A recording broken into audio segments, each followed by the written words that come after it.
महाराज की जय।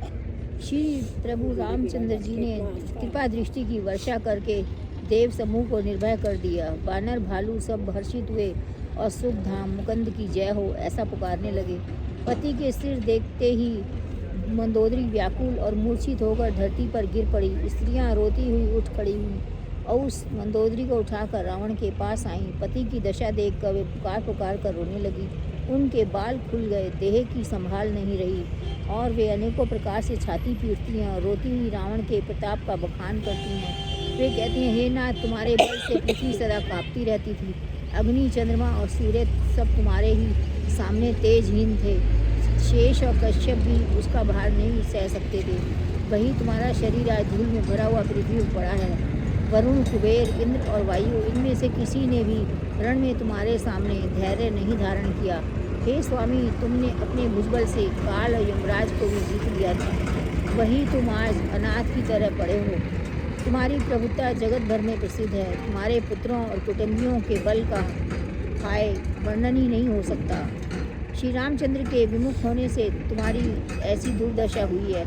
आज कुल में कोई रोने वाला भी नहीं रह गया। हे नाथ, विधाता की सारी सृष्टि तुम्हारे वश में थी।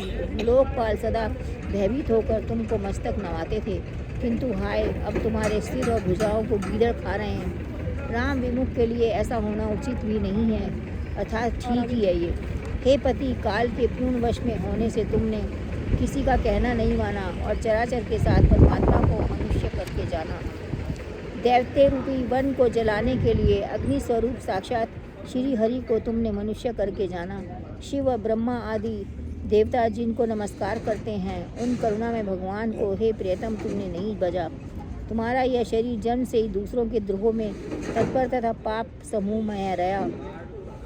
इतने पर भी जिन निर्विकार ब्रह्म राम जी ने तुमको अपना धाम दिया, उनको मैं नमस्कार करती हूँ। हाँ नाथ, हे नाथ, श्री रघुपति नाथ के समान कृपा का समुद्र दूसरा कोई नहीं है। जिन भगवान ने तुमको यह गति दी है, उस योगी राज को भी दुर्लभ है। मंदोदरी के वचन कानों से सुनकर देवता और मुनि सिद्ध सभी ने सुख माना। ब्रह्मा, महादेव, नारद और सनकादिक और जो भी परमार्थवादी श्रेष्ठ मुनि थे, वे सभी रघुनाथ जी को नेत्र भरकर निरख कर प्रेम मग्न हो गए और अत्यंत सुखी हुए। अपने घर की सब स्त्रियों को रोते हुए देखकर विभीषण के मन में बड़ा भारी दुख हुआ और वे उनके पास गए। उन्होंने भाई की दशा देखकर दुख किया। तब प्रभु श्री राम जी ने छोटे भाई को आज्ञा दी, जाकर विभीषण धैर्य बंधाओ। लक्ष्मण जी ने बहुत प्रकार से समझाया। तब विभीषण प्रभु के पास लौट आए। प्रभु ने उनको कृपापूर्ण दृष्टि से देखा और कहा, सब शोक त्याग कर रावण की अंत्येष्टि क्रिया करो। प्रभु की आज्ञा मानकर हृदय में देश और काल का विचार करके विभीषण जी ने विधि पूर्वक सारी क्रियाक्रम किया। मंदोदरी आदि सब स्त्रियां उसको तिलांजलि देकर मन में श्री रघुनाथ जी के गुण समूहों का वर्णन करती हुई महल को चली गईं। सब क्रियाक्रम करने के बाद विभीषण ने आकर पुनः सिर नवाया। तब कृपा के समूह श्री राम जी के छोटे भाई लक्ष्मण जी को बुलाया। रघुनाथ जी ने कहा, तुम वानर राज सुग्रीव, अंगद, नील, नल, जाम्बान और मारुति सब नीतु निपुण लोगों को मिलकर भीषण के साथ जाओ, उन्हें राज तिलक कर दो। पिताजी के वचनों के कारण मैं नगर में नहीं आ सकता, पर अपने ही समान बानर और छोटे भाई को भेजता हूँ। प्रभु के वचन सुनकर बानर तुरंत चले और उन्होंने जाकर राज तिलक की सारी व्यवस्था की। आदर के साथ विभीषण को राज सिंहासन पर बिठाकर राज तिलक किया और स्तुति की। सभी ने हाथ जोड़कर उनको सिर नवाया। तदंतर विभीषण सहित सब प्रभु के पास आए। तब रघुवीर जी ने बानरों को बुला लिया और प्रिय वचन कहकर सबको सुखी किया।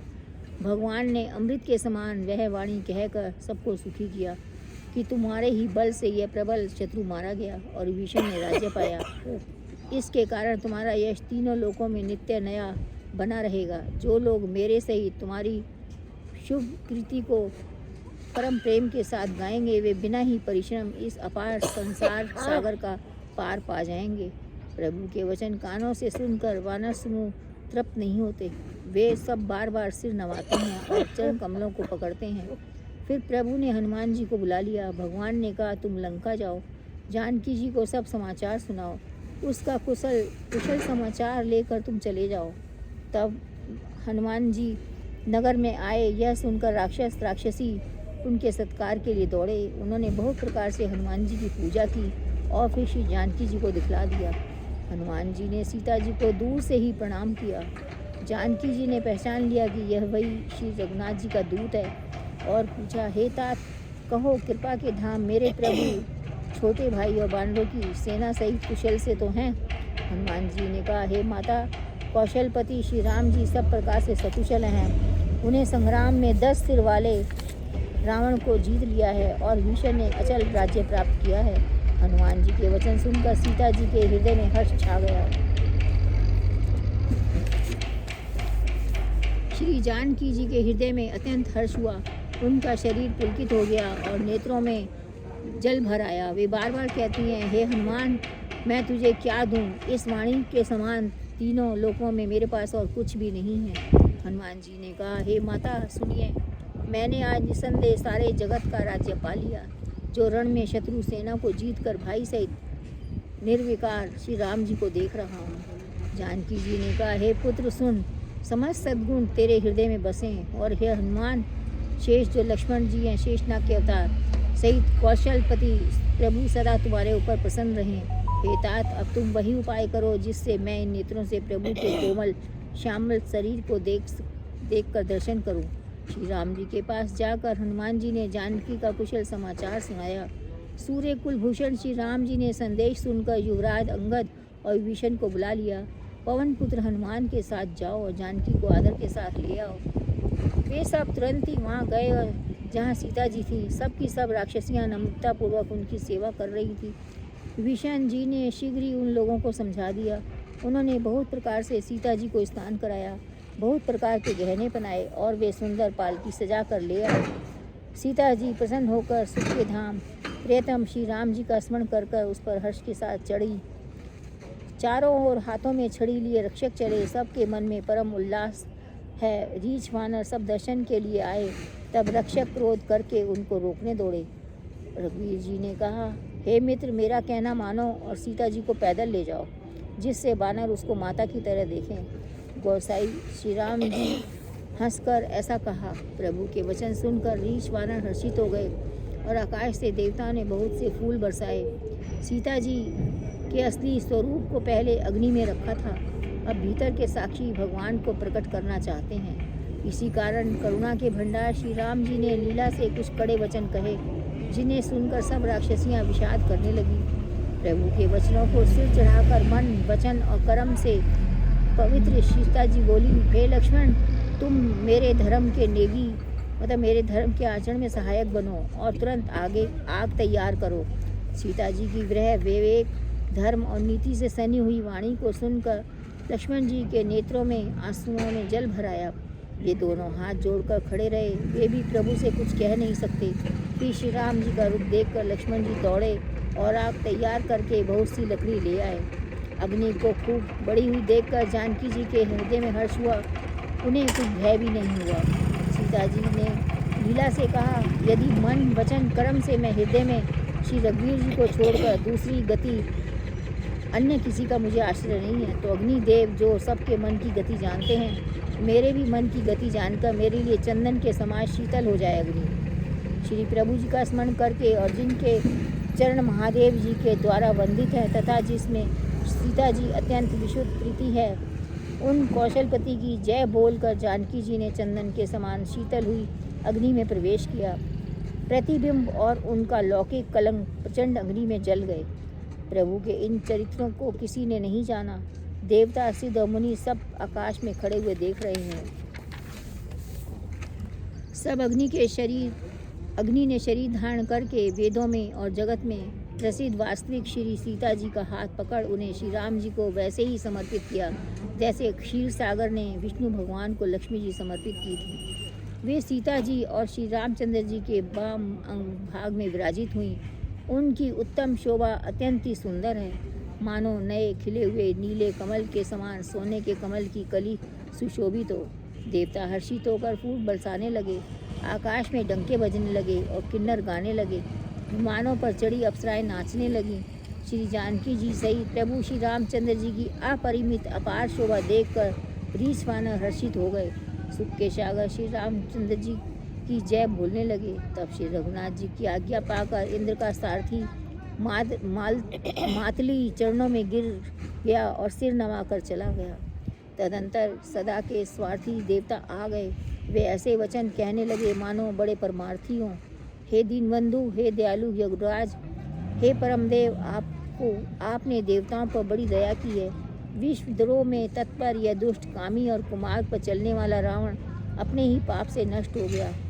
आप समरूप ब्रह्म, अविनाशी, नित्य, एकरस स्वभाव से उदासीन, अखंड, निर्गुण, अजन्मा, निष्पाप, निर्विकार, अजय, अमोघ शक्ति और दयामय हैं। आपने ही मत्स्य, कच्छप, वराह, नृसिंह, वामन, परशुराम के शरीर को धारण किए। हे नाथ, जब सब देवताओं ने दुख पाया तब अनेकों शरीर धारण करके आपने ही उनके दुख का नाश किया। यह दुष्ट मलिन हृदय देवताओं का शत्रु, नित्य शत्रु है। काम, क्रोध, लोभ, मद के कारण तथा अत्यंत क्रोधी था। ऐसे अधर्मों के श्रीमणि ने आपका परम पद पा लिया। इस बात का हमारे मन में आश्चर्य हुआ। हम देवता श्रेष्ठ अधिकारी होकर भी स्वार्थ परायण हो आपकी भक्ति को भुलाकर निरंतर भव सागर के प्रवाह में चढ़े हैं। हे प्रभु, हम आपकी शरण में आ गए हैं। आप हम पर दया कीजिए और हमारी रक्षा कीजिए। विनती करके देवता और सिद्ध सब जहाँ के तहाँ हाथ जोड़े खड़े रहे। तब अत्यंत प्रेम से पुलकित शरीर होकर ब्रह्मा जी स्तुति करने लगे। हे नित्य सुखधाम, दुखों को हरने वाले हरि, हे धनुष्मान धारण किए हुए रघुनाथ जी, आपकी जय हो। हे प्रभु, आप भव रूपी हाथी को विदीर्ण करने के लिए सिंह के समान हैं। हे नाथ, हे सर्वव्यापक, आप गुणों के समुद्र अपरम चतुर हैं। आपके शरीर की अनोखों कामदेवों के समान परंतु अनुपम छवि है। गिद्ध, मुनीश्वर और कवि आपके गुण गाते रहते हैं। आपका यश पवित्र है। आपने रावण रूपी महासर्प को गरुण की तरह क्रोध करके पकड़ लिया। हे प्रभु, आप सेवकों को आनंद देने वाले, शोक और भय का नाश करने वाले, सदा क्रोध रहित और नित्य ज्ञान स्वरूप हैं। आपका अवतार श्रेष्ठ, अपार और दिव्य गुणों वाला, पृथ्वी का भार उतारने वाला है और ज्ञान का समूह है।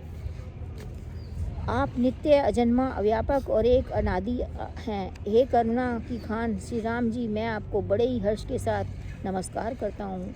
हे राजकुल के भूषण, हे दूषण राक्षस को मारने वाले, समझ दोषों को हरने वाले, विषण दीन था उसे आपने राजा बना दिया।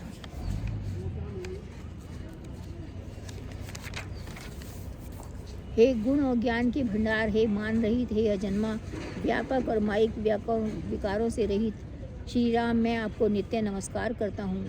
आपके भिन्नदंडों का प्रताप और बल प्रचंड है। दुष्ट समूह के नाश करने में आप परम निपुण हैं। हे बिना ही कारण दीनों पर दया और उनका हित करने वाले और शोभा के धाम, मैं जानकी जी सहित आपको नमस्कार करता हूँ। आप भव सागर से तालने वाले और कारण रूपा प्रकृति और कार्य रूप जगत दोनों से परे हैं और मन से उत्पन्न होने वाले कठिन दोषों को हरने वाले हैं। आप मनोहर बाण और धनुष और तरकस धारण करने वाले हैं। कमल के समान रक्त वर्ण और आपके नेत्र हैं। आप राजाओं में श्रेष्ठ, सुख के मंदिर, सुंदर श्री वल्लभ तथा मद, काम और झूठी ममता को नाश करने वाले हैं। आप अनिंद्य तथा दोष रहित हैं, अखंड हैं, इंद्रियों के विषय नहीं हैं, सदा स्वरूप सर्वरूप होते हुए भी आप वह सब कभी हुए ही नहीं, ऐसा वेद कहते हैं। यह कोई दंत कथा नहीं। जैसे सूर्य का प्रकाश अलग अलग है और अलग भी नहीं है, वैसे ही आप भी संसार से भिन्न तथा अभिन्न दोनों ही हैं। हे व्यापक प्रभु, ये सब वाना कृतार्थ रूप हैं और ये जो आदरपूर्वक ये आपका मुख देख रहे हैं, हे हरे, हमारे जीवन और नेत्र शरीर को धिक्कार है, जो हम आपकी भक्ति से रहित ये संसार में भूले पड़े हैं।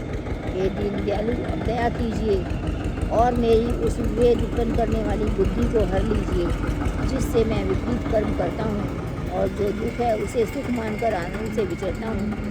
आप दुष्टों का खंडन करने वाले और पृथ्वी के रमणीय आभूषण हैं। आपके चरण कमल शिव पार्वती द्वारा सेवित हैं। हे राजाओं के महाराज, मुझे यह वरदान दीजिए कि आपके चरण कमलों में सदा और मेरा कल्याण प्रेम हो। इस प्रकार ब्रह्मा जी ने अत्यंत प्रेम फूल की शरीर से उनकी विनती की। शोभा के समुद्र श्री रामचंद्र जी के दर्शन करते करते उनके नेत्र तृप्ति नहीं होते। उसी समय राजा दशरथ जी वहाँ आए। पुत्र श्री राम जी को देखकर उनके नेत्रों में जल भर आया और छोटे भाई लक्ष्मण सहित प्रभु ने उनकी वंदना की। तब पिता ने उनको आशीर्वाद दिया। श्री राम जी ने कहा, हे तात, यह आपके पुण्यों का प्रभाव है जो मैंने अजय राक्षस राज को जीत लिया। प्रभु पुत्र के वचन सुनकर उनकी प्रीति अत्यंत बढ़ गई और नेत्रों में जल छा गया और रोमावली खड़ी हो गई। अरे यार बंद करो इसको। श्री रघुनाथ जी ने पहले प्रेम को विचार कर पिता की ओर देखकर उन्हें अपने स्वरूप का दृढ़ ज्ञान करा दिया। हे उमा, दशरथ जी ने भेद से भक्ति में अपना मन लगाया, इसी से उन्होंने मोक्ष नहीं पाया। माया रही सच्चिदानंद में स्वरूप नहीं कर रहा ना पागल। ये बंद कर दो जरा। जा रहा है। हे माया रही सच्चिदानंदमय स्वरूप भूत दिव्य गुण युक्त सगुण स्वरूप की उपासना करने वाले भक्त इस प्रकार से मोक्ष लेते भी नहीं हैं। उनको राम जी की अपनी भक्ति देते हैं। प्रभु को बार बार प्रणाम करके दशरथ जी हर्षित होकर देवलोक को चले गए। छोटे भाई लक्ष्मण जी और जानकी सहित परम कुशल प्रभु कौशलाधीश की शोभा देखकर देवराज इंद्र मन में हर्षित होकर स्तुति करने लगे। शोभा के नाम शरणागत को विश्राम देने वाले श्रेष्ठ तरकश धनुष बाण धारण किए हुए प्रबल प्रतापी भुजदंडों वाले श्री रामचंद्र जी की जय हो। हे खर दूषण के शत्रु और राक्षसों की सेना के मर्दन करने वाले आपकी जय हो। हे नाथ, आपने दुष्ट को मारा जिससे सब देवता सनात हो गए और मतलब सुरक्षित हो गए। हे भूमि का भार भरने वाले, हे अपार श्रेष्ठ महिमा वाले आपकी जय हो। हे रावण के शत्रु कृपालु, हे कृपालु आपकी जय हो। आपने राक्षसों को बेहाल कर दिया। लंकापति रावण को अपने बल का बहुत घमंड था। उसने देवता और गंधर्व सभी को अपने वश में कर लिया था और वह मुनि सिद्ध मनुष्य पक्षी और नाग आदि सभी के हठपूर्वक पीछे पड़ गया था। वह दूसरों से द्रोह करने में तत्पर और अत्यंत दुष्ट था। उस पापी ने वैसा ही फल पाया। अब हे दीनों पर दया करने वाले, हे कमल के समान विशाल नेत्रों वाले, सुनिए, मुझे अत्यंत अभिमान था कि मेरे समान कोई दूसरा नहीं है, पर अब प्रभु के चरणों के कमल के दर्शन करके मैं दुख समूह का देने वाला वह अभिमान मेरा जाता रहा। कोई उन निर्गुण ब्रह्म का ध्यान करते हैं जिन्हें वेद अव्यक्त कहते हैं, परंतु हे राम जी, मुझे तो आपका यह सगुण कौशल राज स्वरूप ही प्रिय लगता है। श्री जानकी जी और छोटे भाई लक्ष्मण सहित मेरे हृदय में अपना घर बनाइए। हे राम निवास, मुझे अपना दास समझिए और मुझे अपनी भक्ति दीजिए। हे राम निवास, मैं शरणागत के भय को हरने वाले और उसके सब प्रकार से सुख देने वाले मुझे अपनी भक्ति दीजिए। हे सुख के धाम, हे अनेकों काम देवों के छवि वाले रघुकुल के स्वामी श्री रामचंद्र जी, मैं आपको नमस्कार करता हूँ। हे देव समूह को आनंद देने वाले, जन्म मृत्यु हर्ष विषाद दुख सुख दुख आदि का द्वंद्वों का नाश करने वाले, मनुष्यधारी अतुलनीय बल वाले, ब्रह्मा और शिव आदि से सेवनीय करुणा से कोमल श्री राम जी, मैं आपको नमस्कार करता हूँ। हे कृपालु, अब मेरी ओर कृपा करके देखकर आज्ञा दीजिए कि मैं क्या करूं। इंद्र के यह प्रिय वचन सुनकर दीन दयालु श्री रामचंद्र जी बोले, हे देवराज सुनो, हमारे बानर भालू जिन्हें निशाचरों ने मार डाला है पृथ्वी पर पड़े हैं, इन्हों मेरे हित के लिए अपने प्राण त्याग दिए। हे सुजान देवराज, इन सबको जिला दो। काकभूषुंडी जी कहते हैं, हे गरुड़ सुनिए, प्रभु के ये वचन अत्यंत गहन हैं, ज्ञानी मुनि ही इन्हें जान सकते हैं। प्रभु श्री राम जी त्रिलोकी को मार कर जिला देते हैं। यहाँ तो उन्होंने केवल इंद्र को ही बढ़ाई दी है, मतलब वो रामचंद्र जी तो खुद जीवित कर देते थे उनको रोज। इंद्र को कहते थे। हाँ, इंद्र की बढ़ाई करी है उन्होंने। इंद्र ने अमृत बरसाकर बानर भालुओं को जिला दिया। सब हर्षित होकर उठे और प्रभु के पास आए। अमृत की वर्षा दोनों ही दलों पर हुई, पर रीछ वानर ही जीवित हुए, राक्षस नहीं हुए, क्योंकि राक्षसों के मन में तो मरते समय रामाकार हो गए थे, अतः वे मुक्त हो गए, उनके भव बंधन छूट गए। किंतु बानर और भालू तो सब देवांश भगवान की लीला से ही परिमित थे ना, इसीलिए वे सब श्री रघुनाथ जी की इच्छा से जीवित हो गए। श्री रामचंद्र जी के समान दीनों का हित करने वाला कौन है, जिन्होंने सारे राक्षसों को मुक्त कर दिया। दुष्ट पापों के घर और कामी रावण ने वह गति पाई जिसे श्रेष्ठ मुनि भी नहीं पाते। फूलों की वर्षा करके सब देवता सुंदर विमानों पर चढ़ चढ़कर तब सुअवसर जानकर सुजान शिव जी प्रभु श्री रामचंद्र जी के पास आए और परम प्रेम से दोनों हाथ जोड़कर कमल के समान नेत्रों में जल भरकर पुलकित शरीर और गदगद वाणी से त्रिपुरारी शिव जी विनती करने लगे। हे रघुकुल की स्वामी, सुंदर हाथों में श्रेष्ठ धनुष और सुंदर बाण धारण किए हुए आप मेरी रक्षा कीजिए। आप मोह रूपी मेघ समूह के लिए प्रचंड पवन हैं, संशय रूपी वन के लिए अग्नि हैं और देवताओं को आनंद देने वाले हैं। आप निर्गुण सगुण दिव्य गुणों के धाम और परम सुंदर हैं। भ्रम रूपी अंधकार के नाश के लिए प्रबल प्रतापी सूर्य हैं। काम क्रोध और मद हाथियों के लिए सिंह के समान आप इस सेवक के मन रूपी वन में निरंतर निवास कीजिए। विषय कामनाओं के समूह रूपी कमल वन के लिए आप प्रबल पाला है और आप उदार और मन से परे हैं। भव सागर के लिए आप मंदराचल पर्वत हैं। आप हमारे परम भय को दूर कीजिए और हमें दुस्तर संसार सागर से पार कीजिए। हे श्याम सुंदर शरीर, हे कमल नयन, हे दीन बंधु, हे शरणागत को दुख से छुड़ाने वाले, हे राजा रामचंद्र जी, आप छोटे भाई लक्ष्मण और जानकी जी सहित निरंतर मेरे हृदय के अंदर निवास कीजिए। आप मुनियों को आनंद देने वाले और पृथ्वी मंडल के भूषण तुलसीदास के प्रभु और भय का नाश करने वाले हैं। हे नाथ, जब अयोध्यापुरी में आपका रास तिलक होगा तब हे कृपा सागर मैं आपकी उदार लीला देखने आऊँगा। तब शिव जी विनती करके चले गए। तब विभीषण जी प्रभु के पास आए और चरणों में सिर नवाकर कोमल वाणी से बोले, हे शार्ंग धनुष के धारण करने वाले प्रभु, मेरी विनती सुनिए। आपने कुल और सेना सहित रावण का वध किया, त्रिभुवन में अपना पवित्र यश फैलाया, अमुज दीन पापी बुद्धिहीन जातिहीन पर बहुत प्रकार से कृपा की। अब हे प्रभु, इस दास के घर को पवित्र कीजिए और वहाँ चलकर स्नान कीजिए, जिससे युद्ध की थकावट दूर हो जाए। हे कृपालु, खजाना महल और संपत्ति का निरीक्षण कर प्रसन्नतापूर्वक वानरों को दीजिए। हे नाथ, मुझे सब प्रकार से अपना लीजिए और फिर हे प्रभु, मुझे साथ लेकर अयोध्यापुरी को पधारिए। विभीषण के कोमल वचन सुनते ही दीन दयालु प्रभु के दोनों विशाल नेत्रों में जल भराया। राम जी ने कहा, हे भाई सुनो, हमारा खजाना और घर सब मेरा ही है। तुम्हारा जो खजाना है सब मेरा ही है, यह बात सच है। पर भरत की दशा याद करके मुझे एक एक पल कल्प के समान बीत रहा है। तपस्वी के वेश में कृष शरीर से, मतलब उसका शरीर इतना दुर्बल हो गया भरत का, मेरा नाम जप रहा है वो निरंतर। हे सखा, वही उपाय करो जिससे मैं जल्दी से जल्दी उन्हें देख सकूं। मैं तुमसे निहोरा करता हूँ, मतलब अनुरोध करता हूँ। यदि अवधि बीत जाने पर जाता हूँ तो भाई जीता ना पाऊँगा। छोटे भाई भरत जी की प्रीति का स्मरण करके प्रभु का शरीर बार बार पुलकित हो रहा है। मतलब भरत ने वचन दिया था ना, अगर 14 वर्ष पूरे हो गए और तुम नहीं लौटे तो मैं प्राण त्याग दूँगा। तो क्या वो मुझे मरा पाएगा अगर मैं नहीं गया तो?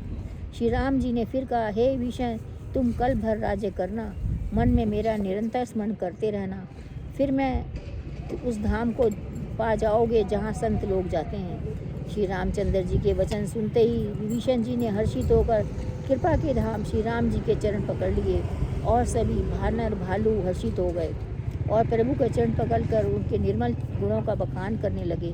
फिर विभीषण जी महल को गए और उन्होंने मुनियों के समूहों और से वस्त्रों से विमान को भर लिया।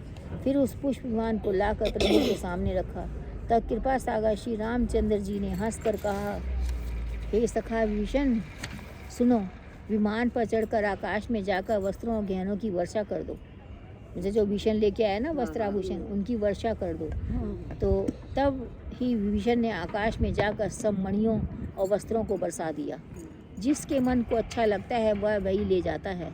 मणियों को मुंह में रख कर बानर फिर उन्हें खाने की चीज़ ना समझकर उगल देते हैं। यह तमाशा देखकर परम विनोदी और कृपा के धाम श्री रामचंद्र लक्ष्मण जी हंसने लगे।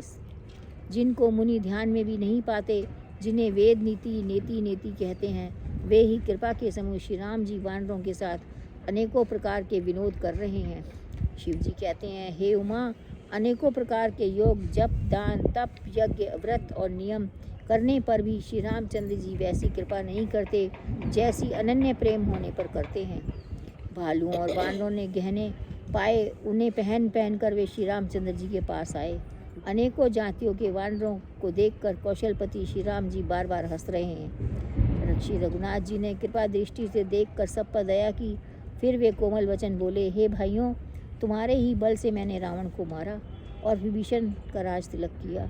अब तुम सब अपने अपने घर जाओ, मेरा स्मरण करते रहना, किसी से डरना नहीं। ये वचन सुनते ही सब वानर प्रेम में विवल होकर हाथ जोड़कर आदरपूर्वक बोले, हे प्रभु, आप जो कुछ भी कहें आपको सब सुनता है, पर आपके वचन सुनकर हमको मोह होता है। हे रघुनाथ जी, आप तीनों लोकों के ईश्वर हैं। हम वानरों को दीन जानकर ही आपने स्नात किया है। प्रभु के ऐसे वचन सुनकर हम लाज के मारे ही मरे जा रहे हैं। कहीं मच्छर और गरुड़ का हित कर सकते हैं। श्री राम जी का रूप देखकर रीछ वानर प्रेम में मग्न हो गए। उनकी घर जाने की इच्छा ही नहीं हुई, परंतु प्रभु की प्रेरणा वे सब वानर भालू राम जी के रूप में हृदय में रख कर और अनेकों प्रकार से विनती करके हर्ष और विषाद सहित घर को चले गए। वानरराज सुग्रीव, नील, ऋक्षराज, जामवंत, अंगद, नल और हनुमान भीषण सहित और बलवान वानर सेनापति हैं। वे कुछ कह नहीं सकते। प्रेमवश में नेत्रों में जल भर भर कर नेत्रों का पलक मारना छोड़कर सम्मुख होकर श्री राम जी की ओर देख रहे हैं। श्री रघुनाथ जी ने उनका अतिशय प्रेम देखकर सबको विमान पर चढ़ा लिया। तदंतर मनी मन विप्न चरणों में सिर नवाकर उत्तर दिशा की ओर विमान चलाया। विमान के चलते समय बड़ा शोर हो रहा है। सब कोई रघुवीर की जय कर रहे हैं। विमान में एक अत्यंत ऊंचा मनोहर सिंहासन है। उस पर सीता जी सहित प्रभु श्री रामचंद्र जी विराजमान हो गए। पत्नी सहित श्री राम जी ऐसे सुशोभित हो रहे हैं मानो सुमेरु पर्वत के शिखर पर बिजली सहित श्याम मेघ हो। सुंदर विमान बड़ी शीघ्रता से चला। देवता हर्षित हुए। उन्होंने फूलों की वर्षा की। अत्यंत सुख देने वाले 3 प्रकार के वायु चलने लगी। समुद्र, तालाब और नदियों का जल निर्मल हो गया। चारों ओर सुंदर शकुन होने लगे। सबके मन प्रसन्न है। आकाश और दशाएं निर्मल हैं।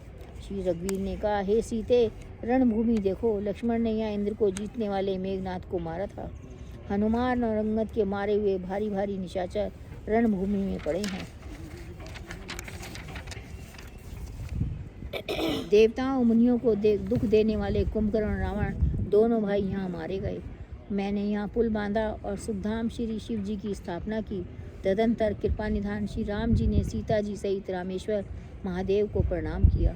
वन में जहाँ जहाँ करुणा सागर श्री रामचंद्र जी ने निवास और विश्राम किया था, वे सब स्थान प्रभु ने जानकी जी को दिखलाए और सबके नाम बतलाए, सबके पास नाम बतलाए।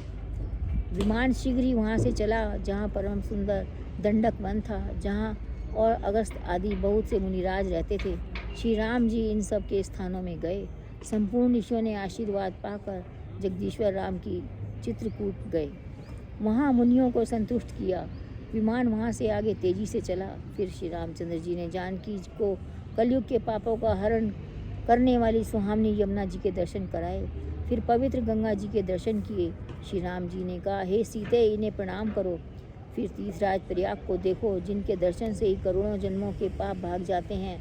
फिर परम पवित्र त्रिवेणी के दर्शन करो, जो शोकों को हरने वाली श्री हरि के परिधाम के लिए सीढ़ी के समान है।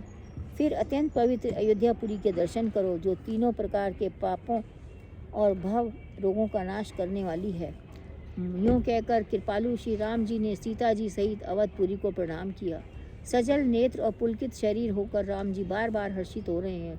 फिर त्रिवेणी में आकर प्रभु ने हर्षित होकर स्नान किया और वानरों सहित ब्राह्मणों को अनेकों प्रकार के दान दिए। तदनंतर प्रभु ने हनुमान जी को समझा कर कहा कि तुम ब्रह्मचारी का रूप धारण कर कर अवधपुरी जाओ। भरत को हमारी कुशल सुनाना और उनका समाचार लेकर आना। पवन पुत्र हनुमान जी तुरंत ही चल दिए। तब प्रभु श्री भारद्वाज जी के पास आए। मुनि ने इष्ट बुद्धि से उनकी अनेकों प्रकार से पूजा की और स्तुति की।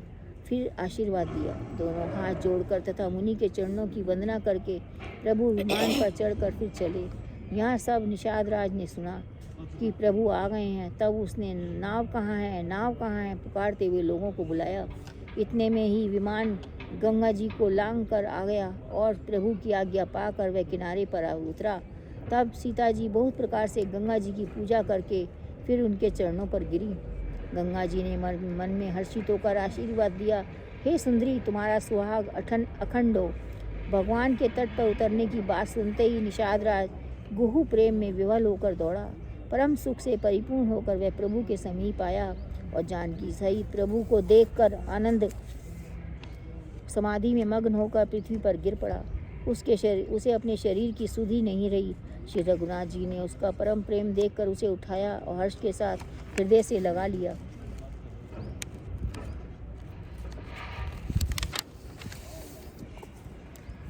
सुजानों के राजा लक्ष्मीकांत कृपानिधान भगवान ने उनको हृदय से लगा लिया और अत्यंत निकट बैठकर कुशल क्षेम पूछी। फिर विनती करने लगा, आपके जो चरण कमल ब्रह्मा जी और शंकर जी से सेवित हैं, उनके दर्शन करके अब सकुशल हूँ। हे सुखधाम, मुझे पूर्ण काम श्री रामचंद्र जी, मैं आपको बार बार नमस्कार करता हूँ। इस सब प्रकार से नीच उस निषाद को भगवान ने भरत जी की को हृदय से लगा लिया।